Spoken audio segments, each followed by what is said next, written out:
Welcome, my name's Kevin, and this is the Bible Artist Podcast. I believe the arts can give us fresh eyes to see the significance of the Bible and the beauty of the gospel. I also believe the Bible can provide the arts with complex characters and stories with profound insight into the human condition.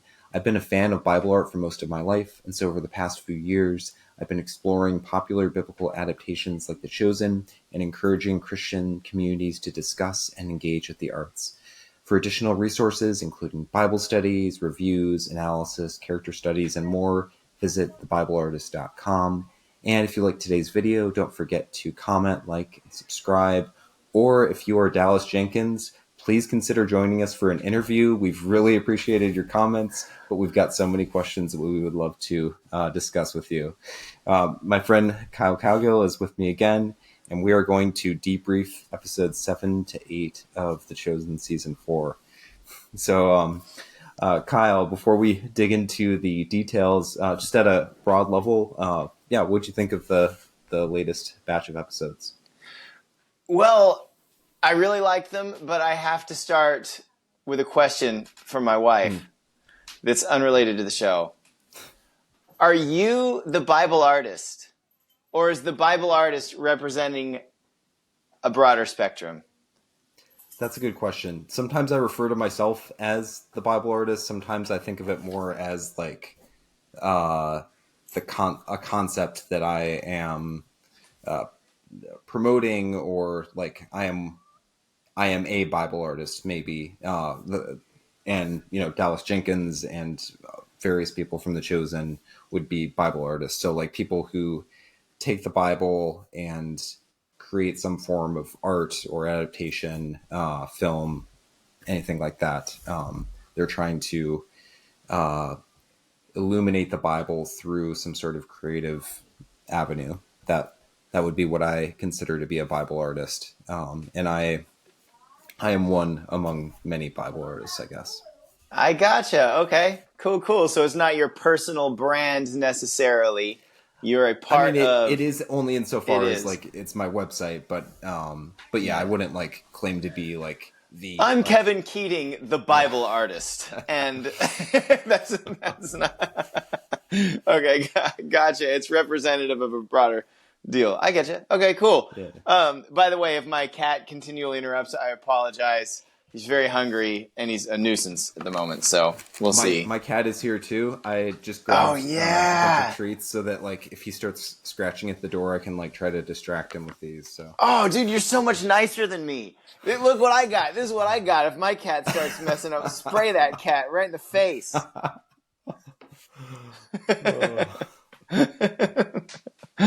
Okay, sorry. All right, I'll get us back on track here since I got us off. You asked me what I thought overall of the episodes. Yeah. Of these last two, mm-hmm. I liked them. The best thing I can say is there was a couple times where I got choked up and emotional, and I don't know if I shed a few tears. Like I didn't count how many, but some were shed. And it was all regarding moments from Scripture brought to life when Jesus was giving Shmuel and Yusuf the Matthew 25 treatment, talking about like, when I was hungry, you fed me. It's very powerful to me. I've really loved it. That was great. I thought Mary Magdalene really shined in these two episodes. Dawned on me what a great character she's been throughout the whole series. I think I kind of underrated her a little bit. Like, I don't think I realized, great actress. She looks like I would have always thought Mary Magdalene looked. And just a really warm, solid character on screen.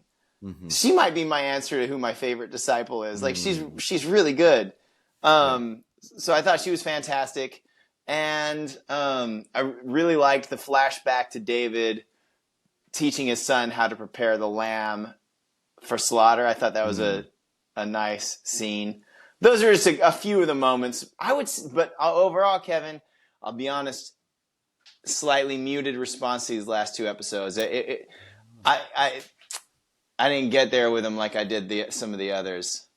So I'm interested in hearing your takeaways. Yeah, that's interesting because I feel like we're flipped on that then. Like these were, I think these were my favorite episodes out of the season. We were expecting a lot of the drama surrounding the resurrection of Lazarus in episode 7 was rooted in Thomas's reaction to, Jesus not resurrecting Rama, and then how he would respond when Jesus resurrected Lazarus. So I'm curious kind of what you felt about that. I know that you're not totally on board with the death of Rama, or at least how the show handled that. So I'm wondering if this will be one of the points of disagreement for the two of us.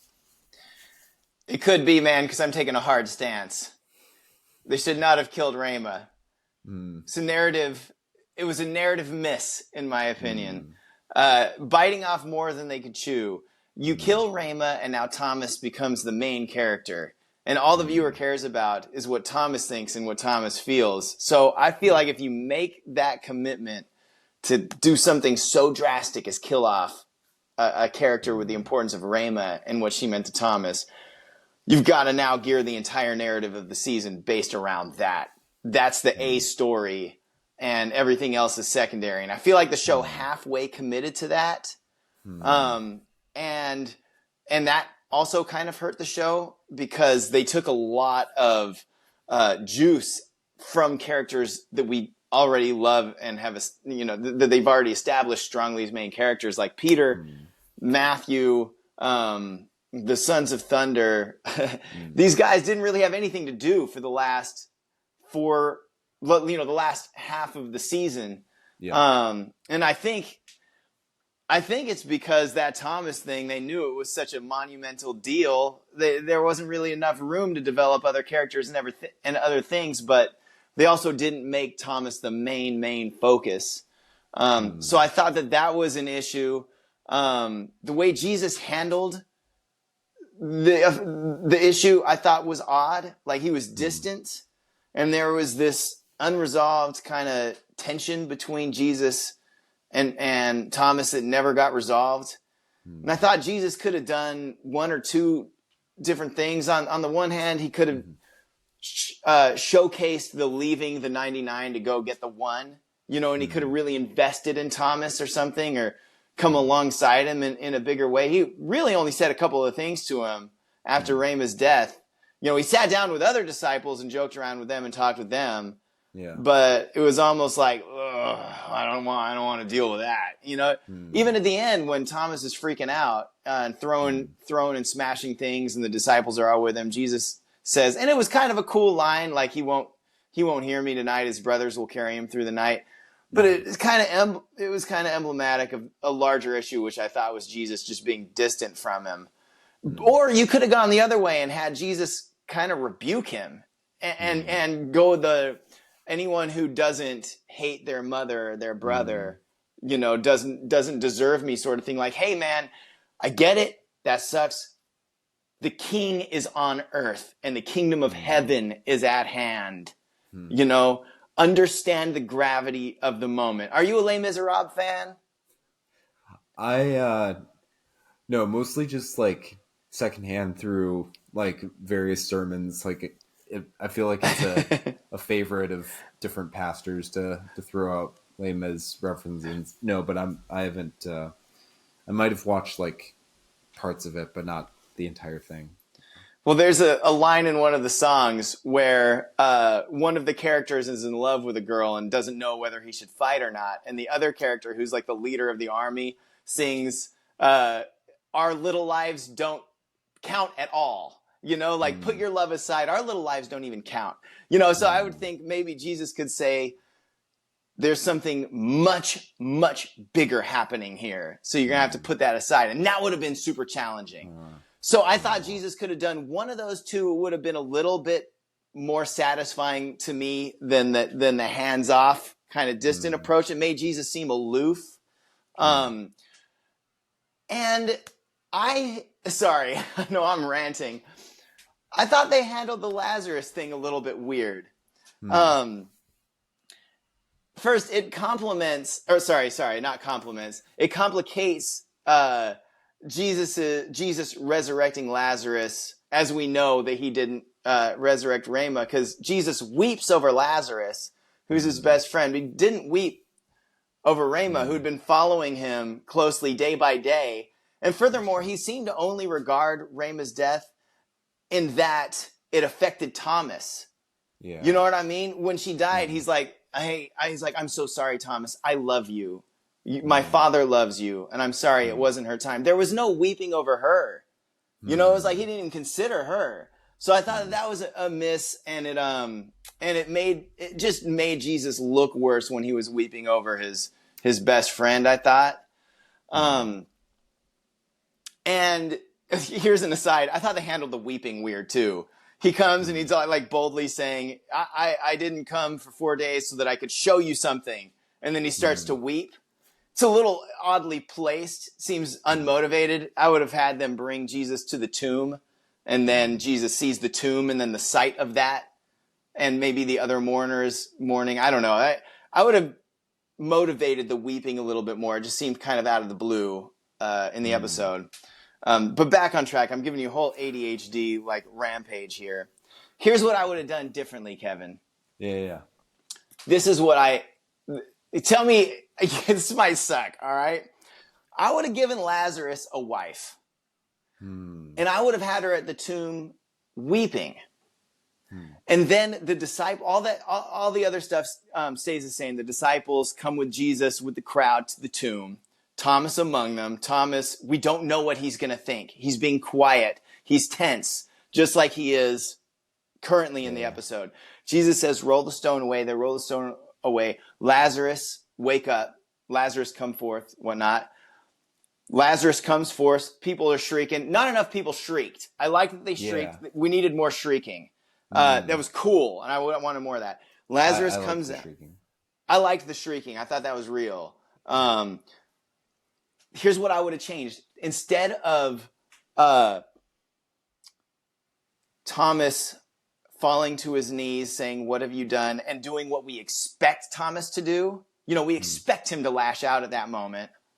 I would have had Thomas rejoice that Lazarus' wife got the miracle he wasn't able to get. And I would have resolved the story that way, showing that our sufferings might not benefit us, but they can benefit those around us that we love. You know, that's the way I would have zagged it. And that would have, I feel, resolved that story between Thomas and Jesus in a satisfying and unexpected way. Yeah. Whereas still it's not resolved by the end of season 4. You know, there's still, we don't know what Thomas is up to. He might ditch. He might bounce. We don't know. You know, and I get they're trying to carry that through. He's called Doubting Thomas for a reason. They're probably, you know, gonna milk that. But man. So ultimately, I clearly didn't think. I loved that they did it when they did it. I thought it was bold. Really respected it. Ultimately, I don't think it was the right move. Okay. My filibuster is over. Yeah. No. So I probably won't be able to hit on like all the different points you made.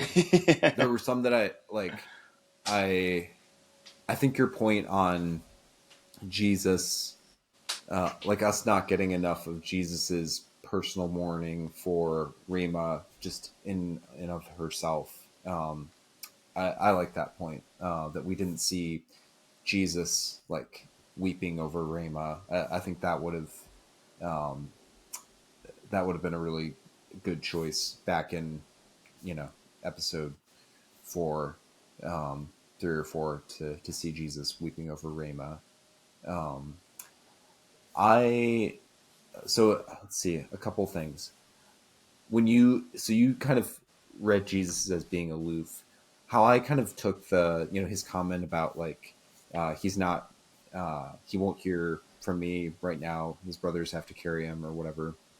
How I took that is like, there are times, so I thought in terms of like, you know, I've got kids, and like there are certain times where they're going crazy, and like if I try to engage with them, even though like I really want to be there and engage with them and try to help them, but I know that they're so frustrated at me, sometimes completely unjustly, that like if I try to go in and engage, like I'm just gonna like set them off even more, and they're gonna like go even more crazy. And so it's like sometimes I just need to like take a step back, let them like cool down a little bit. You know, maybe they're more willing to engage with like my wife and like calm down with her. And then, you know, at a later point, I can finally have that conversation with them. And, you know, That's a great point. it's good to like remember, like, you know, season 5 is going to be happening like, you know, the next day after episode 8. So, or the next day after episode 7, the same day as episode. No, I think you made a great point with, you know, your kids and whatnot, and it just wasn't in the. He didn't have the attitude to hear Jesus' words at that point. It's just like right timing type thing. Yeah. One other point that I wanted to make, you had mentioned how like Jesus weeping, like you didn't kind of get the motivation because it wasn't like when he got to the tomb. It was after he had said like, you know, I'm going to show you why I didn't come. So how I took that moment was that Jesus, when he broke down and started weeping, it wasn't actually primarily about him weeping for Lazarus in and of himself, but he was. How I took it was Jesus was realizing like, okay, I'm about to do this thing, and once I do this, like, you know, the die is cast. Like, I am once I, you know, resurrect Lazarus, everybody's gonna find out, and then like that's gonna ultimately lead to my crucifixion. So, you know, I took it as like he was kind of looking around at his disciples. He was kind of realizing the gravity of what he was about to do on behalf of his friend. So it was tied to Lazarus, but it was kind of like a yeah, like a feeling, yeah, almost overwhelmed with kind of the weight of what he was about to kind of undertake. I get what you're saying. That's interesting. I like that. Maybe that's how it really was in real life too. I don't know. That would answer the question of why would Jesus be weeping over a man he knew he was about to raise from the dead. But that's a really interesting point. See, you're astute, Kevin. This is why you're the host and I'm the guest. Because you know what's going on. Yeah. So like I felt like this episode, there were a couple of like callbacks to season 1, episode 4, the water into wine episode, which is like kind of the first time when Jesus, like, he does the first miracle that kind of launches his ministry. And this is kind of like the bookend to it. It's like the last miracle, which kind of closes his public miracle ministry and sets him on the course to dying. And it's kind of interesting, you know, Thomas and Rama are kind of like bookends on that. But you're right. Like the moments with Mary. I wanted to run a theory that I had passed you.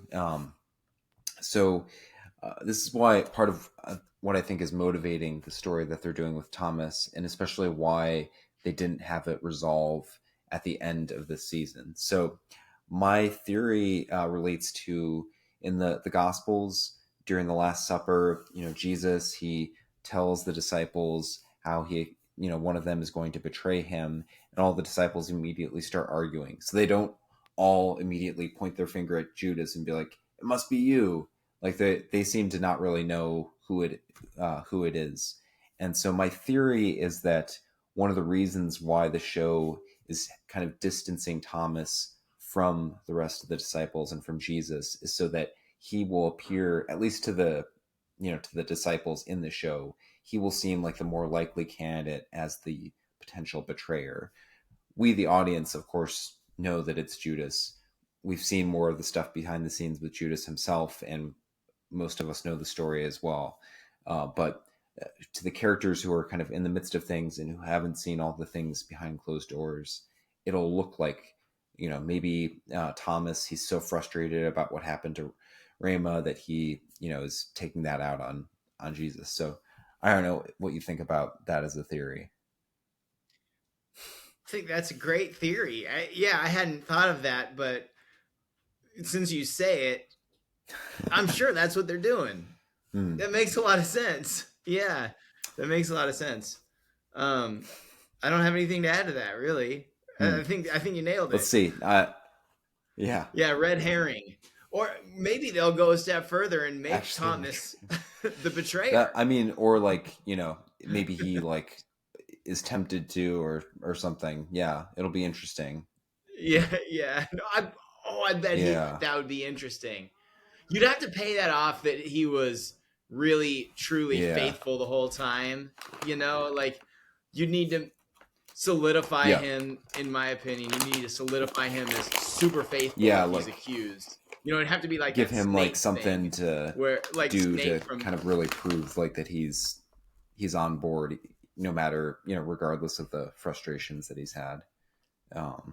Yeah. That's right. Yeah. I don't know. Hopefully they're not dragging it all the way to the resurrection and Thomas not believing that, that's the reason he's doubting Thomas.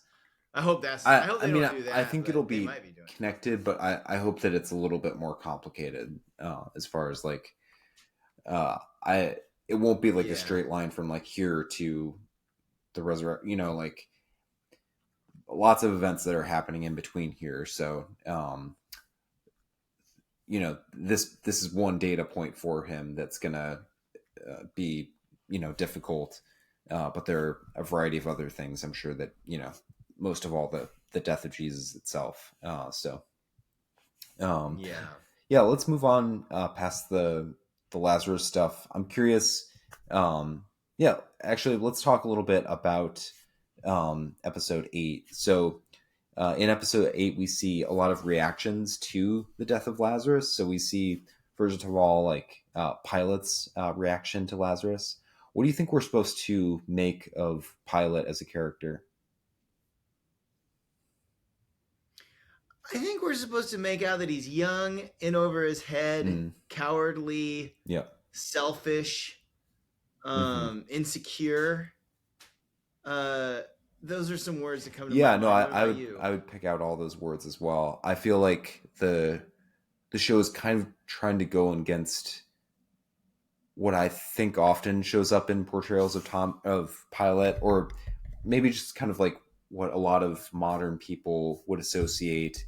If when they think of like a Roman governor, they probably think of like some stern, real tough guy. But then if you look at the Gospels and you see how Pilate acts in the Gospels and kind of how wishy-washy he is, that picture that a lot of people have in their head doesn't actually work very well. So I feel like the show is kind of trying to make sense of that by making him kind of this more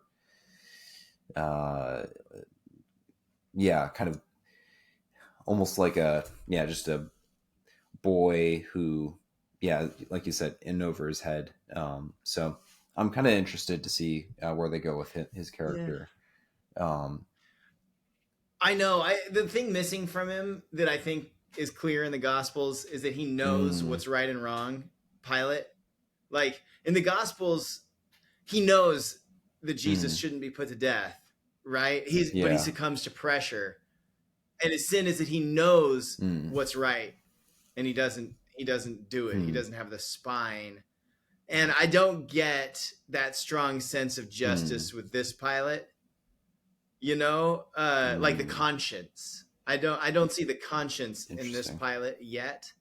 So I'm curious how they'll I feel like his wife is going to kind of be like the voice of conscience for him. I feel like that's part of what they're setting her up to be, which she is in the Gospels too.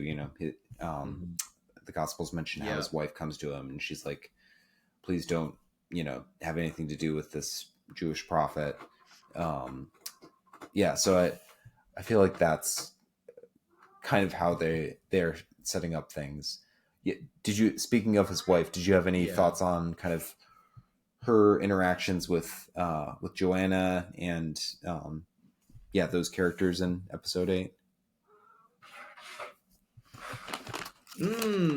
Almost like they were speaking in slight code a little bit, that maybe they both have some affinities for Jesus, or they both see things that the men in their lives don't. Kind of that, like, you're Nazi Germany, but you're pro-Jew or something. You gotta be careful what you say. That's what I gathered. Wasn't that awesome seeing Joanna get out of that litter? They call it a litter. I looked it up. That like cart that they carry around on, it's called a litter. She got out of the litter and grabbed the palm branches and started passing. I love anytime I see that in The Chosen, when somebody not even of the fold gives up wealth and power to go follow Christ. Very inspiring. I liked her, and it was cool how, this speaks to, how I was saying I liked this as like a season finale, like them bringing her back from, episode 1, episode 8. Like there's a real good symmetry of like they kind of set up like the problems she was having with her husband in episode 1 of the season, and then they find like it would have been easy to just kind of like have that be like a little thing that they threw off, in the beginning of the season, but they actually return to that and then like show Joanna kind of having this arc of like acting in faith, and kind of standing up to her chauvinistic husband. So right. So you're saying the show's getting better at payoffs. I think so. Okay, that's good. Yeah, I liked Claudia. Both of those ladies are fun to watch on screen. I thought they did a good job. And then we also get a reaction to the resurrection of Lazarus from the Sanhedrin. Yeah, any thoughts on that scene or the characters involved? Yeah, I thought it was cool. It was believable. I thought it was slightly anemic, and I feel like I'm being negative, so I apologize. I'm a huge fan of the show. I love the shows. But I have a critique. I think I find it anemic because we haven't established the truth of the Pharisees in that world.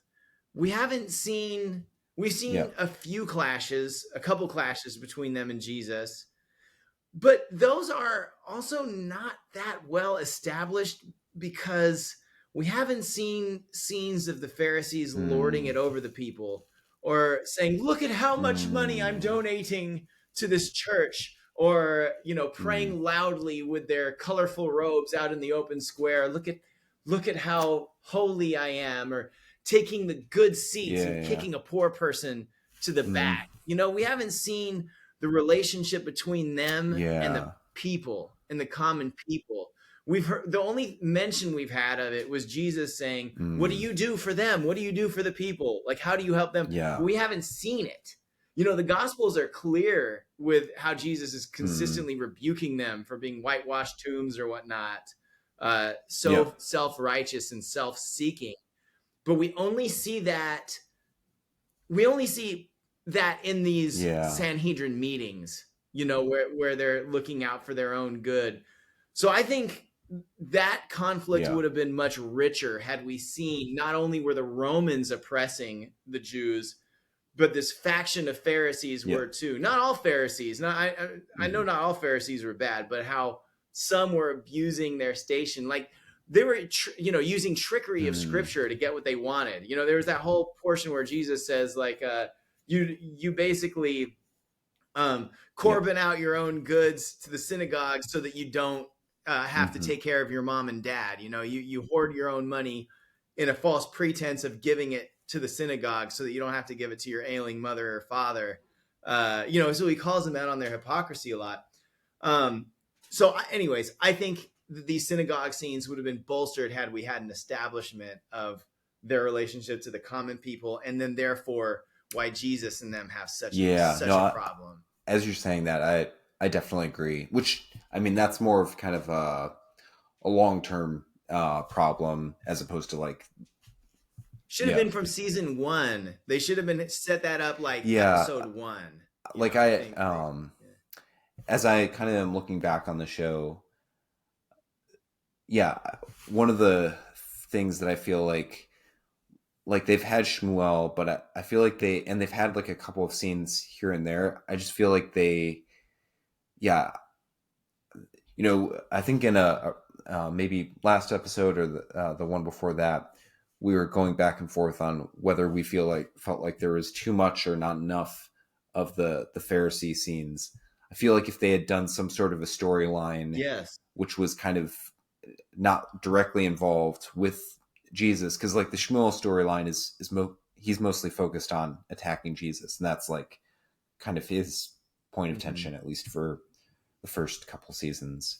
But if they had a storyline somehow that was more about, like you said, like the Pharisees and kind of what some of them were doing to just like the average people, I do think that would have helped. I mean, we got like a little bit of like back in season 1, like when Jesus is having the feast at Matthew's house, like how, the Pharisees show up and they're kind of dismissive, but like not as much like the kind of the predatory stuff that you're talking about, which I think like taking widows' homes and stuff, like the really decrepit things. I wonder.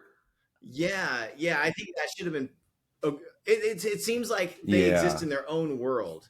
It seems like you have the world of the Pharisees, the world of the Romans, and then the world of the Jews has overlap with Romans, but it doesn't have overlap with the Pharisees. You know what I mean? Like the common people don't. They're like in two separate that's worlds. Interesting. Yeah, and like I do wonder, like season 5, like they're gonna, they've got 8 episodes for less than 8 days, so I wonder, like that is something that they could do with it potentially, is like invest a little bit more into especially kind of these elite Pharisees in the Sanhedrin, who it seems like are probably most of all kind of some of the culprits and some of that kind of predatory behavior. Maybe we'll get to see more of that, but it would have been nice to have had that as a context going into that kind of plotting discussion. Part of the fabric of the world. And you're right. They might really lean in hard on that in season 6 and 7. And I might be sitting here like, wow, I couldn't believe how much they nailed that. So it's just for now. I think scenes with the Sanhedrin now feel a little anemic because we don't have the base, and it's harder to keep track of some of the characters because they do only kind of exist in relationship to each other, and the distinctions between there are distinctions between the different factions and stuff, but it's I agree with, like, if we had some sort of storyline where we were seeing them, some of these characters, preying on common people or something like that, like I think we'd get to know some of these characters better. But speaking of kind of Pharisees and Shmuel, so in episode 8 we get kind of like 2 tragic turns, which both happen pretty much at exactly the same moment, with Mary anointing Jesus's feet and wiping them with her hair. So Shmuel, he's been kind of second guessing his opposition to Jesus. It seemed like, maybe he's having a change of heart and maybe he actually is going to follow, but he gets offended by what he sees as, Mary being indecent. And then even more so when she like prays to Jesus, using the kind of standard language for prayer that we've been hearing. And then kind of almost at the exact same moment, Judas gets frustrated with Mary, more out of like a, waste of money. He's all Mr. Optimization, really wants to, make the things go smoothly or whatever. And he also sees it as a wasted opportunity to, smooth things over with the Pharisees. So, what did you think of that scene? Were you surprised by kind of? Obviously, you're not surprised that things didn't go well with Judas, but Yeah, how'd you react to that scene? Yeah, I thought it was clever. I like how they had set up Judas's expectations after Lazarus's resurrection to think now we're going. It's almost the Yeah, opposite of what's actually going to happen.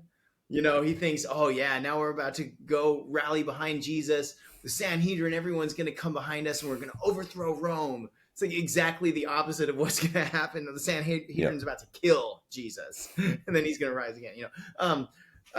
So I like that they had set Judas up that way, and that it got his brain working towards trying to get the Pharisees on their side. I thought that was really cleverly done. Regarding Shmuel, I kind of appreciate that he didn't. I hate to say this. I kind of appreciate that he didn't come to the Lord, just yeah, because it draws contrast.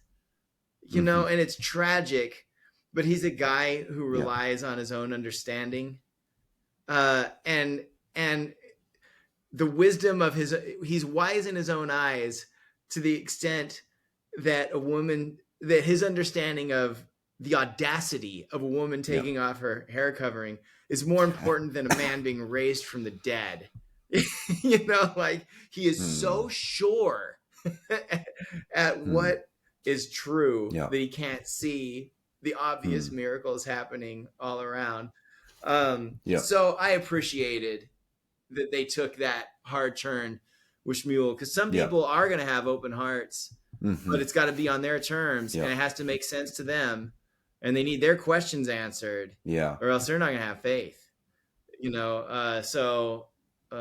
I was one of them. I understand that. So, yeah. No, I don't know. What did you I think? like that they used Shmuel to kind of, so we've got like a Pharisee who has come to belief with Yusuf, and then we've got the ones that have Yes. never really ever been open with like the rest of the Sanhedrin, or the ones that are like totally cynical, like Yanni. But yeah, I like how they've allowed Shmuel to like dabble, like you said, like some people do, like where they're a little bit interested, but like you said, some people, they just want Jesus to be able to fit into their box, and they try really hard, but ultimately when he won't fit into their box, then they aren't willing to accept him. So yeah, I thought that was a good Yep. um a good type of arc for them to show. And I thought they did a good job of, creating some uncertainty as far as where things would go. Like maybe some people predicted what was going to happen, but I was not like massively surprised, but a little bit surprised at what they did up until, once Jesus started going with Yeah. the parable of the goats. I was like, oh, okay. I see where this is heading. Oh, that's good. I didn't Oh, see okay. where it was going. I was into it in the moment, and I was pretty I hate using the word emotional. It's not even a descriptive. I was feeling strongly when Jesus was going through the goats and the sheep passage. It just was moving Mm. to see, an image of Yeah. our Savior saying that, and it was just so cool. So, One like point of critique there. yeah. Again, this kind of goes back to what you were bringing up before, like wanting to have seen some more kind of predatory behavior on the behalf of the Pharisees. Like with Shmuel, um, it would have been nice if we'd gotten a couple more hints of kind of his distaste for the lowly, and why you know that Yeah. that teaching was hard for him. I know that wasn't like the final linchpin for him. It was more Mary letting down her hair and addressing Jesus through prayer. Episode 8, it ends by not giving us the full triumphal entry, but kind of setting it up, and some of the build up to Palm Sunday. Yeah, how did you feel about kind of those final scenes of the episode and how they set up season 5? Um, yeah, they were well done. I liked them. I think that my reaction to the Lazarus issue, the Thomas issue, and then kind of my muted reaction to the Pharisees kind of was a slight wet blanket to my enjoyment of the final scenes. It was, so I honestly left it a little unsatisfied. It was like, would have been more powerful in my experience had some of those other issues not been so prominent. But I thought it was really well done how they did the borrowing the burrow. Had to see Z and Matthew go find the colt and talk to the owner, and then when Z says the Lord needs this with that authority in his voice, and you saw the colt's owner kind of realize, oh wait, are you followers of the Nazarene? It was just cool to see, you know. And then they tie it back to the prophecy that the Messiah would come riding in on a colt. So I thought that was really neat. And I really, as I said, I love Joanna getting out of that litter and going to prepare the pond. Oh, that was super cool. That was nice. That was like the gospel come to life. You know, so I really liked that. It was just that cloud of the Thomas thing hanging over it to me. It's going to hang over everything, I think. Anyways, what did you think? You really liked it, right? Yeah. Again, I liked this in episode 7 as well. I liked the moment with Jesus and his mother Mary. It reminded me of I don't know if you've seen Passion of the Christ. Yes, it's been a long time. When he during him like dragging the cross, he collapses and his mom comes to him, and he says it's like, behold, I make all things new, or it's something like that. I don't know. It kind of gave me that vibe of like, I think I really get moved by scenes where we see Jesus's very like personal affection for his mother, and kind of the role that she has had in his life. I really liked how her like kind of taking his hand and like walking with him, knowing what she's kind of walking with him towards. I like the bridal thing. I thought was a good payoff. From back in season 3. Right, that was super cool. I loved that, because that's saying that bridal was right along with Moses, right? That was like all the way back from parting the Red Sea from Moses all the way down to David and then to Jesus. I thought that was really well done. Yeah, and it's kind of setting up this idea of, Jesus as the new Passover sacrifice. Yes. Bringing about a new Exodus. Right. Death and resurrection, just as, his ancestors were part of the original. Right, because that bridal would have been riding on the horse. That was riding on the... Oh, that's really smart.